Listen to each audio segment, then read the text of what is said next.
はい、はじめまして、皆さんこんにちは. Habib to Moshimas. Perkenalkan nama saya Muhammad Habib Mubarok, biasa dipanggil Habib. Dalam video ini saya akan menjelaskan atau menyampaikan materi terkait pembelajaran bahasa Jepang tingkat awal, khususnya bagi teman-teman di sini yang masih kelas 10 ya. Jadi mungkin yang baru masuk kelas 10 gitu. Jadi materinya memang materi yang sangat-sangat dasar gitu. Jadi bagi semua teman-teman yang mungkin belum pernah belajar bahasa Jepang sama sekali, mari kita simak materi atau video pembelajaran kali ini. So, langsung saja tanpa berlama-lama, mari kita lihat videonya. Oke, halo semuanya. Jadi balik lagi bareng saya. So, tadi kita udah perkenalan ya. Nah, sekarang kita akan masuk ke materi pembelajaran. Namun sebelum itu juga saya akan memberikan sedikit sedikit brief ya terkait materi hari ini. Gitu. Jadi materi hari ini kita ada a brief about Japan ya. Ini jadi perkenalan singkat ya terkait Jepang gitu. Ini bukan materi yang panjang, tapi ya sekedar selayang pandang saja gitu. Apa sih Jepang gitu, negara apa gitu. Oke, terus selanjutnya di sini ada aisatsu. Ada aisatsu nih. Aisatsu ini artinya ungkapan gitu. Jadi kalau dalam bahasa Indonesia itu artinya ungkapan seperti misalnya ohayou gozaimasu, selamat. Kalau misalnya di bahasa Jepang ya. Kalau di bahasa Indonesia itu kayak selamat pagi, terus juga ungkapan terima kasih, misalnya terima kasih, mohon maaf juga bisa gitu. Nah, itu kita akan belajar terkait ungkapan-ungkapan tersebut di dalam bahasa Jepang. Oke, terus di sini selanjutnya ada apa lagi? Di sini ada Japanese Moji dan Hiragana. Jadi nanti saya akan perkenalkan sedikit juga ya terkait huruf-huruf Jepang itu ada apa aja. Terus di sini juga ada salah satunya Hiragana ya. Hiragana salah satu huruf Jepang atau Japanese Moji yang nanti mungkin akan pertama kalian pelajari gitu, yang akan menjadi dasar buat teman-teman semua untuk belajar bahasa Jepang. So, tanpa berlama-lama lagi, kita masuk ke materi yang pertama. So, jadi kita masuk ke materi pertama. Di sini ada Jepang. Apa itu Jepang gitu kan? Ya Jepang negara ya. Kalian juga udah pada tahu. Terus sistem pemerintahannya seperti apa? Kalau di Jepang itu sistem pemerintahannya monarki konstitusional. Apa ini artinya? Jadi kalau misalnya di kita itu pemimpinnya itu adalah presiden ya, dan sistem negaranya adalah demokrasi. Tapi kalau di Jepang ini dipimpin oleh seorang perdana menteri untuk sistem pemerintahan. Nah, beda lagi terkait pemimpin negara. Pemimpin negaranya itu ada kaisar gitu, atau tenno di dalam bahasa Jepangnya. Nah, ini kurang lebih sama kayak Yogyakarta mungkin ya kalau di Indonesia.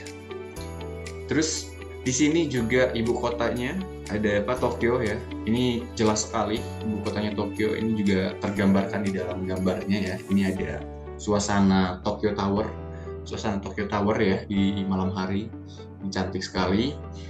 Terus untuk penduduknya, Jepang memiliki sekitar 128 juta jiwa penduduk gitu. Nah, ini perlu kalian ketahui, kalau misalnya kita bandingin sama negara kita ya, memang sangat signifikan gitu perbedaan jumlah penduduknya. Dan sekarang ini juga Jepang lagi mengalami krisis produktivitas anak-anak muda. Jadi kalau misalnya bukan krisis produktivitas tapi krisis usia produktif gitu. Jadi kalau di kita ini kelebihan mengalami bonus demografi ya, kelebihan anak-anak yang masih produktif, orang-orang yang masih kayak anak-anak mudanya itu masih dapat bekerja. Kalau di Jepang itu anak-anak mudanya menurun, tapi penduduk usia tuanya, usia yang sudah tidak produktifnya itu juga cukup banyak gitu. Nah, makanya mungkin kalau misalnya teman-teman di sini sering ngedengar gitu, ada temennya atau saudaranya atau mungkin siapa itu yang pergi ke Jepang untuk program magang, ini juga salah satunya akibat Jepang kekurangan tenaga kerja gitu, kekurangan penduduk usia produktif. Makanya mereka mendatangkan berbagai sumber daya manusia dari berbagai negara gitu untuk bekerja di sana dan membantu perekonomian mereka juga supaya stabil ya. Nah, ini juga dapat menjadi kesempatan emas nih bagi kita sebagai anak-anak muda di Indonesia gitu ya, khususnya untuk senantiasa menguasai berbagai macam skill ya, termasuk juga bahasa Jepang supaya kita bisa bekerja di sana. Mungkin kita juga bisa mendapatkan tunjangan banyak gaji gitu kan, dan kita juga dapat kembali ke sini dengan ilmu yang sudah kita dapatkan di Jepang gitu. Karena memang seperti yang kita ketahui, Jepang juga merupakan salah satu negara yang teknologinya juga sangat canggih, maju gitu. Jadi kalau misalnya teman-teman ke sana untuk program magang atau program kerja gitu, nanti bisa diterapkan ketika pulang ke Indonesia supaya negara kita juga menjadi lebih maju gitu, lebih teknologinya juga lebih meningkat, lebih canggih lagi seperti Jepang. So, ini yang terakhir ada negara kepulauan ya. Jadi kalau di kita juga ada negara kita juga negara maritim ya. Kita juga punya berbagai macam pulau, ada Jawa, Sumatera, Bali dan sebagainya. Nah, di Jepang juga ini banyak ya. Ini terdiri dari sekitar 6.850 pulau, termasuk pulau besar dan pulau kecil. Dan ini ada satu pulau besarnya bernama Honshu. Nah, itu Tokyo sendiri itu terletak di pulau Honshu gitu. Jadi untuk hasil maritimnya juga mereka maju sama seperti di kita, namun mungkin untuk kepopuleran pengkonsumsian ya pengkonsumsian makanan-makanan laut itu tidak sepopuler di sana ya kalau di kita. Nah, kalau di Jepang itu udah maju maritimnya, udah bagus hasil lautnya gitu kan, hasil nelayannya juga udah bagus. Kemudian juga ditambah orang-orang di sana sangat menyukai makanan-makanan dari laut. Contohnya adalah olahan sushi ya. Kalau di Jepang itu ada olahan sushi. Nah, itu biasanya sashimi dan lain sebagainya itu kan didatangkan dari hasil-hasil tangkapan di laut mereka, dan itu tidak menutup kemungkinan ya hasil tangkapannya juga merupakan salah satu impor dari negara-negara maritim lain seperti dari kita gitu. Jadi biasanya kita juga bekerja sama dengan Jepang untuk untuk proses ekspor dan impor gitu makanan-makanan laut yang dihasilkan oleh kedua negara. Nah, mungkin untuk brief singkat ya terkait Jepang itu hanya segitu. Jadi untuk teman-teman yang mungkin masih penasaran nih terkait Jepang gitu kan, terus apa aja sih keunggulan dari negara tersebut gitu, karena mungkin bisa kalian cari di internet ya, karena sekarang sumber-sumbernya sudah banyak. Dan setelah itu baru kita belajar bahasa Jepang. Next, di sini ada kalimat nih dalam bahasa Jepang, ini namanya huruf hiragana ya, ada aisatsu shimashou. Ini kalau bukan diterjemahin ya, tapi ini adalah salah satu judulnya, Common Phrase dan ungkapan salam dalam bahasa Jepang.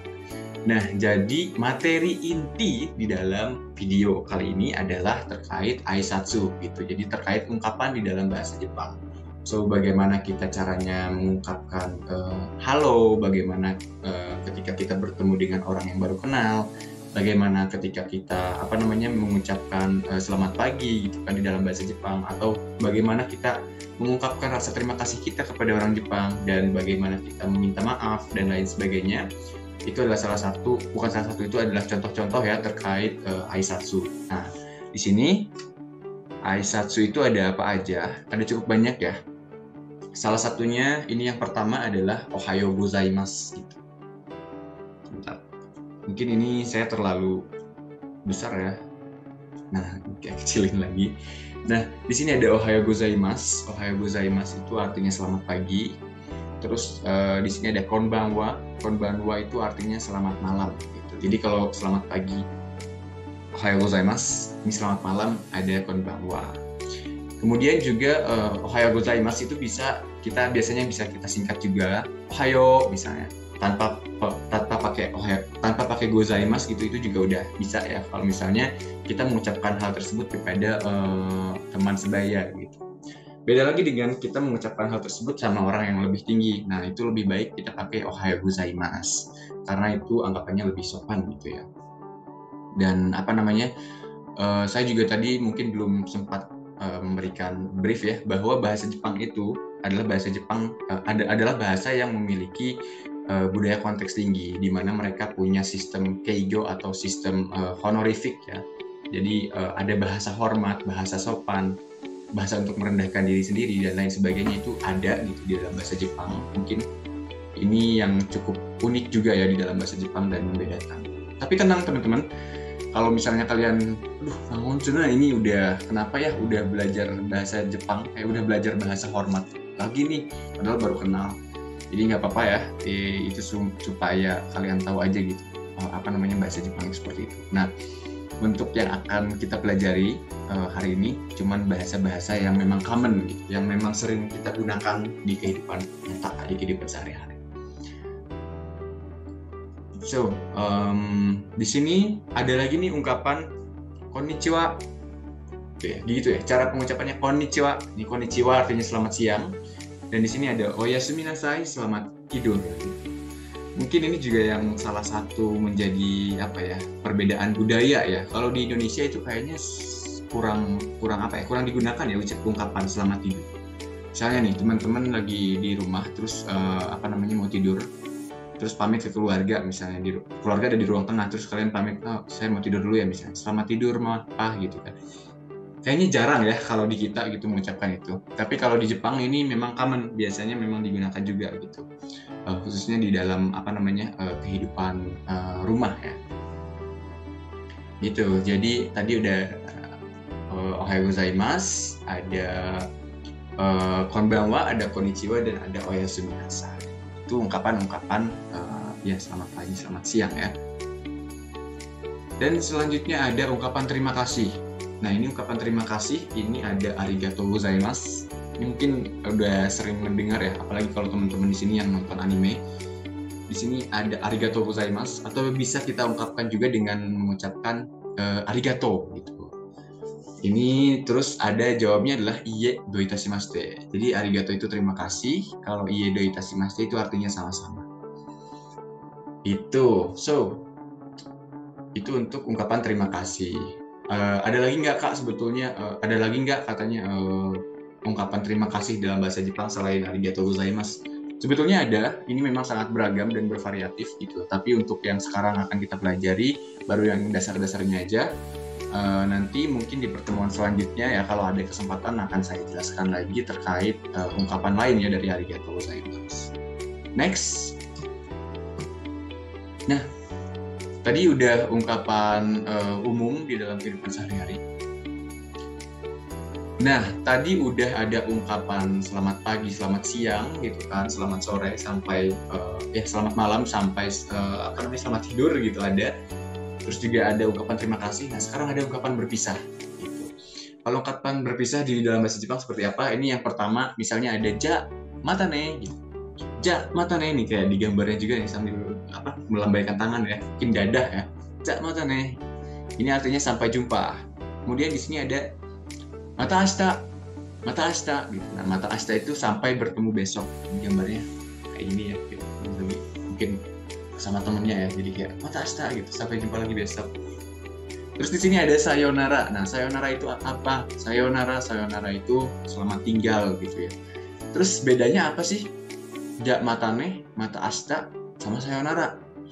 Nih, kalau ja matane itu sampai jumpa lagi, itu biasanya periode nggak ketemunya lagi itu cukup sebentar ya. Misalnya seminggu, sebulan gitu, itu kan nggak terlalu lama ya. Beda halnya dengan sayonara. Nah, ini kalau sayonara, biasanya ungkapan berpisah yang kita tuh nggak tahu kapan akan bertemu lagi dengan orang tersebut gitu. Misalnya kalian pergi ke Jepang untuk pertukaran pelajar. Nah, terus programnya tuh selesai. Nanti sama teman-teman di sana bilangnya pas mau perpisahan sayonara. Sayonara gitu. Nah, kalau sayonara itu selamat tinggal gitu. Karena kita nggak tahu kan kapan bakal bertemu mereka lagi. Karena udah beda negara ya. So, seperti itu. Kalau mata ashita ya itu kan sampai bertemu besok gitu ya. Ini kalau misalnya biasanya anak-anak sekolahan misalnya sorenya udah mau pulang, bilangnya mata ashita, jadi besoknya ketemu lagi di sekolah. Next, ada ungkapan apa lagi? Di sini ada ungkapan lain ya. Ini ungkapan tambahan. Ungkapan tambahan ini ada misalnya kalian adalah seorang pelajar di suatu sekolah misalnya. Terus kalian lagi belajar di kelas, terus kalian tiba-tiba pengen ke toilet nih. Nah, gimana cara mengungkapkannya gitu? Gimana cara bilang ke guru, "Pak, saya izin ke toilet" gitu. Nah, di sini ada sumimasen, toire ii desu ka? Sumimasen, toire ii desu ka? Gitu. Nah, ini artinya kurang lebih, maaf, boleh izin ke toilet gitu kan, sambil mengangkat tangan gitu kan, sumimasen toire ii desu ka, maaf boleh izin ke toilet gitu. Gampang ya. Nah, itu ungkapan yang common juga gitu. Jadi kalau misalnya nanti teman-teman suatu saat belajar di lingkungan yang menggunakan bahasa Jepang, nanti boleh nih digunakan nih ini nih si sumimasen ini. Terus di sini ada sumimasen, mo ichido onegai shimasu. Sumimasen titik-titik mo ichido onegai shimasu.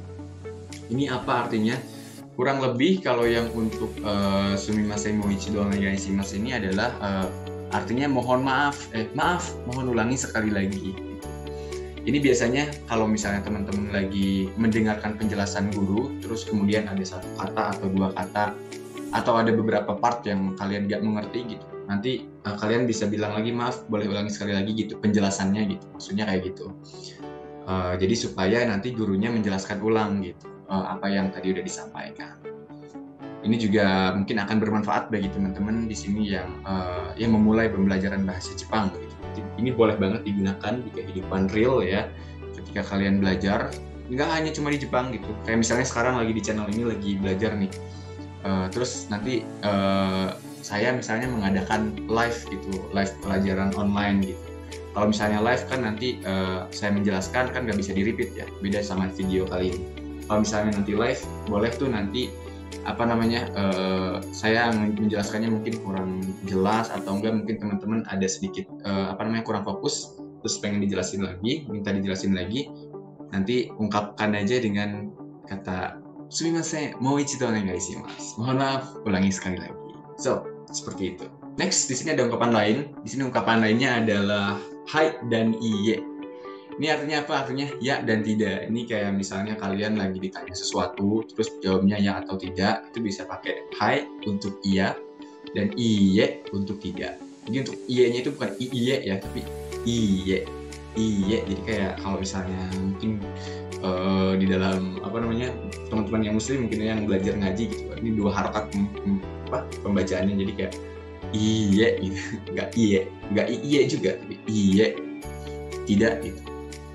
So, jadi untuk penjelasan terkait ungkapan ya tadi cukup segitu. Jadi untuk teman-teman semua nanti yang di rumah bisa bisa berlatih ya dengan beberapa slide-slide tadi. Mungkin bisa di screenshot juga sama teman-teman semua, atau mungkin nanti kalau misalnya mau di print juga boleh hasil screenshotannya. Jadi nanti bisa sambil dihafalkan gitu ungkapan-ungkapan di dalam bahasa Jepang. Jadi nanti pertemuan selanjutnya kalau misalnya kalian belajar di channel ini lagi gitu, nanti bisa mengungkapkan misalnya ohayo gozaimasu, konnichiwa, konbanwa, dan lain sebagainya. Kuncinya adalah kalian jangan lupa untuk diaplikasikan gitu. Jadi supaya ingat, jangan lupa untuk diaplikasikan. Karena kalau misalnya tadi yang sudah dipelajari itu tidak diaplikasikan, mungkin akan banyak lupanya gitu. So, itu saja tadi terkait materi Aisatsu. Nah, sebelum lanjut ke materi selanjutnya, sebelum lanjut ke materi yang terakhir ini ya, langkah baiknya mungkin kita coba QK dulu. Seberapa detik ya, 10 detik mungkin atau 5 detik aja deh kita QK. So, supaya otaknya nggak bingung ya, switch dari satu materi ke satu materi yang lain. Oke, istirahat dari sekarang.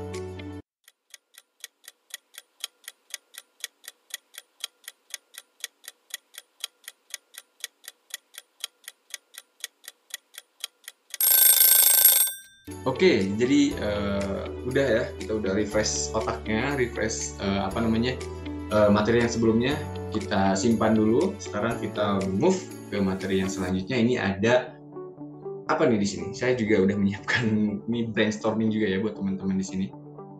Ini ada katakana ya, mungkin yang udah sering lihat ya. Kalau misalnya kalian copot sesuatu nih, misalnya copot sepatu juga biasanya ya, ini biasa pakai lem kayak gini nih, lem Korea kalau kata orang-orang. Kalau kata ayah saya juga, dia bilangnya ini, beliau juga bilangnya ini lem Korea katanya. Padahal saya bingung gitu, kenapa disebut lem Korea padahal ini adalah bahasa Jepang teman-teman.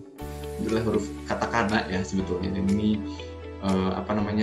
bukan huruf Korea gitu, ini Hangul, ini katakana. So, mungkin buat yang tahu artinya kenapa disebut lem Korea boleh komen di bawah. Dan next, ini ada, ini dibacanya ini Oronaminsi ya, ini udah sering juga kita lihat ya, mungkin ada iklannya juga di televisi, Oronaminsi gitu, dan ini juga dijual di supermarket ya, ini juga salah satu produk dari Jepang ya.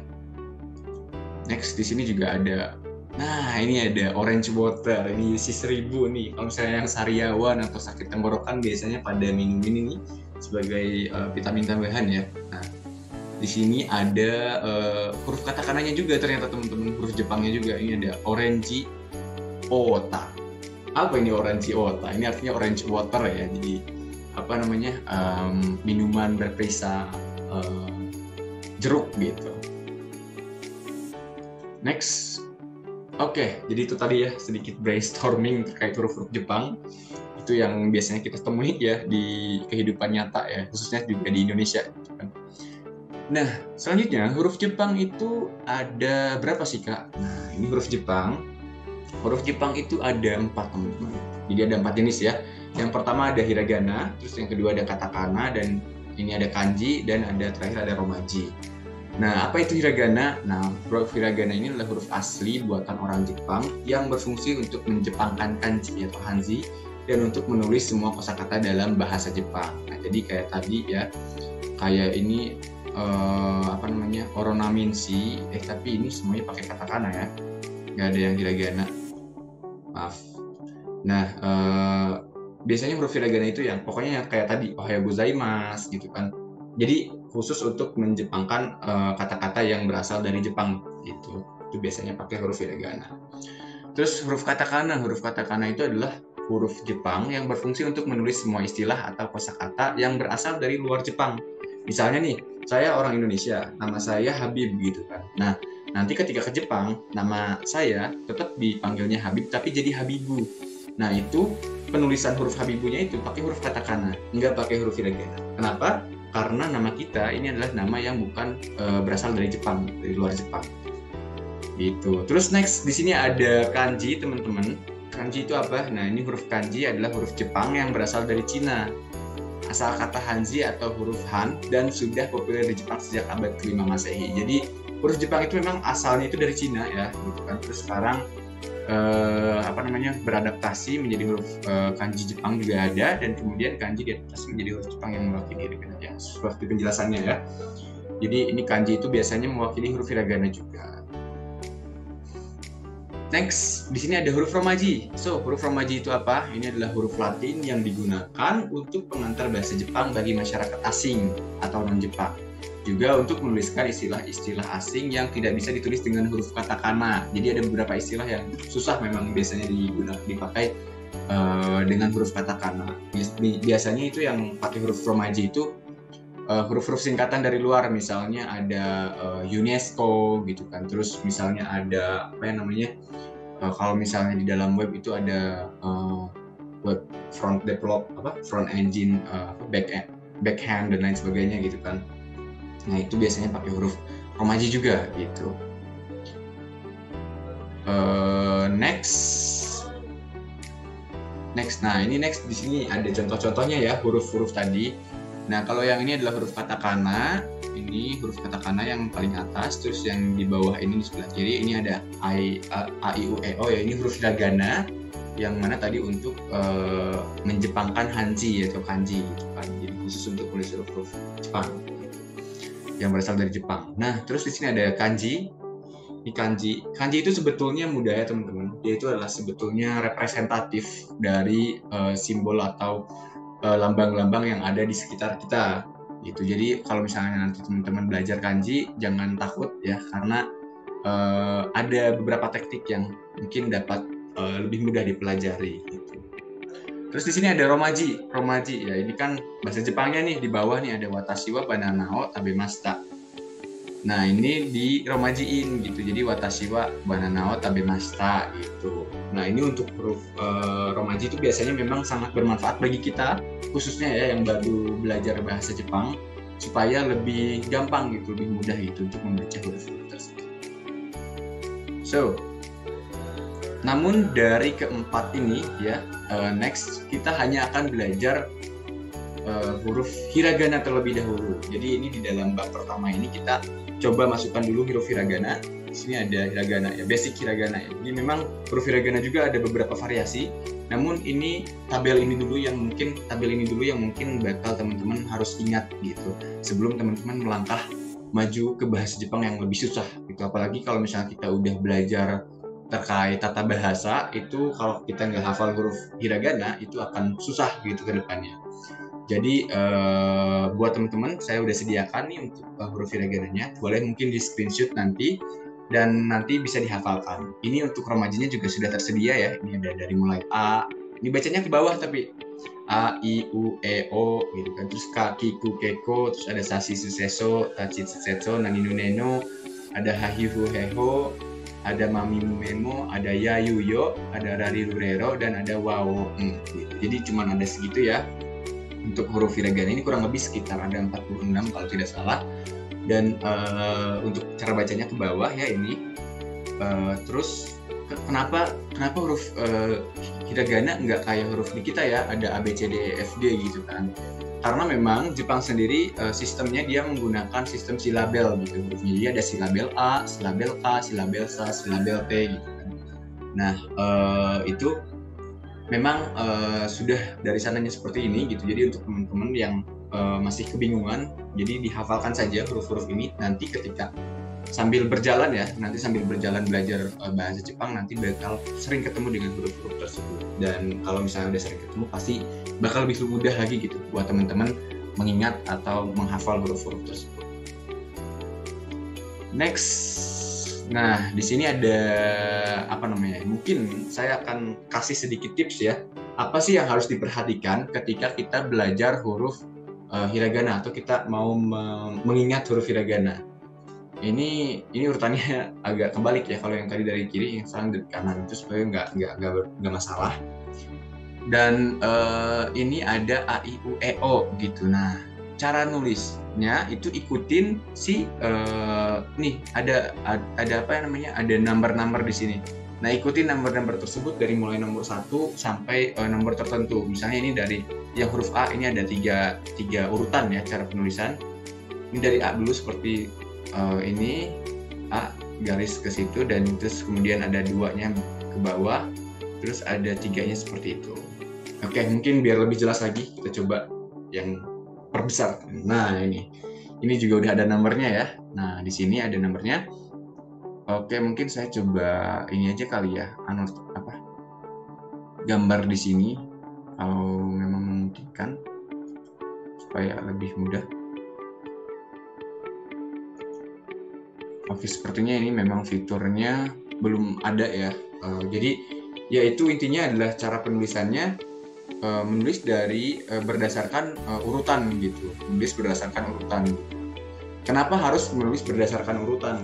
Nah, karena di dalam bahasa Jepang itu, khususnya dalam huruf-huruf Jepang itu banyak huruf yang mirip juga teman-teman. Kalau misalnya cara atau urutan penulisannya itu salah, nanti kedepannya juga teman-teman akan bingung untuk membedakan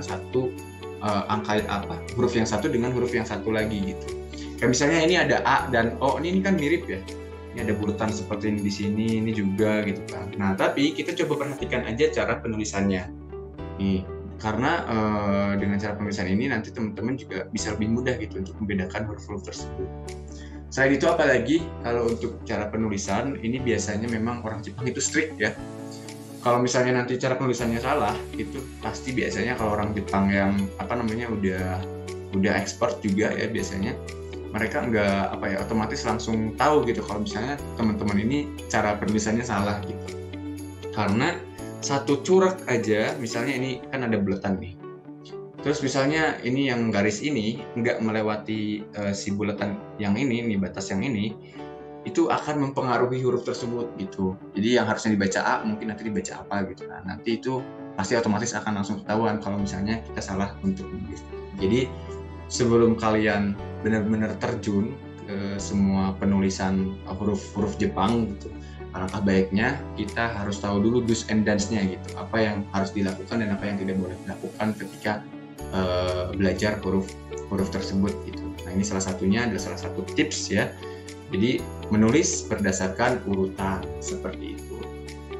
Lalu next untuk latihan, teman-teman bisa latihan di buku tulis masing-masing atau di buku kotak-kotak kalau misalnya ada. Nah, menulisnya apa? Menulis huruf-huruf yang ada di tabel ini gitu. Jadi tulis dari mulai huruf A, misalnya huruf A 10 biji ini menderet ke sebelah kanan misalnya. Tapi tulis sesuai urutan yang ada gitu. Jadi mulai dari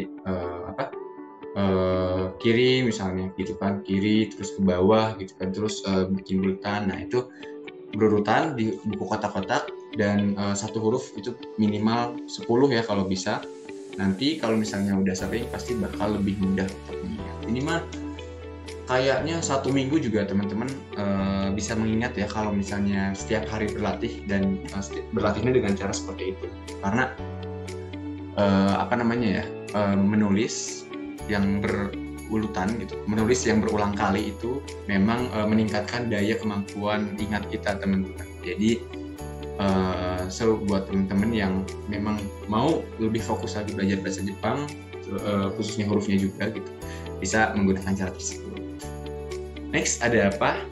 Next adalah selesai. Jadi materi terkait Aisatsu dan huruf hiragana itu cukup sampai di sini. Terkait perkenalan Jepang juga cukup sampai di sini. Jadi buat teman-teman yang mungkin nanti akan belajar lagi ya bahasa Jepang atau materi-materi selanjutnya, boleh langsung aja dikunjungi channel ini karena nanti ada beberapa sensei lain juga yang akan menjelaskan terkait huruf-huruf dan tata bahasa dan bahasa Jepang yang lain gitu di channel ini gitu. Jadi untuk video kali ini cukup sekian, cukup sampai di sini. Terima kasih atas perhatian teman-teman semua. So, di sini arigatou gozaimasu, arigatou, terima kasih, dan ja, mata sampai jumpa di lain kesempatan.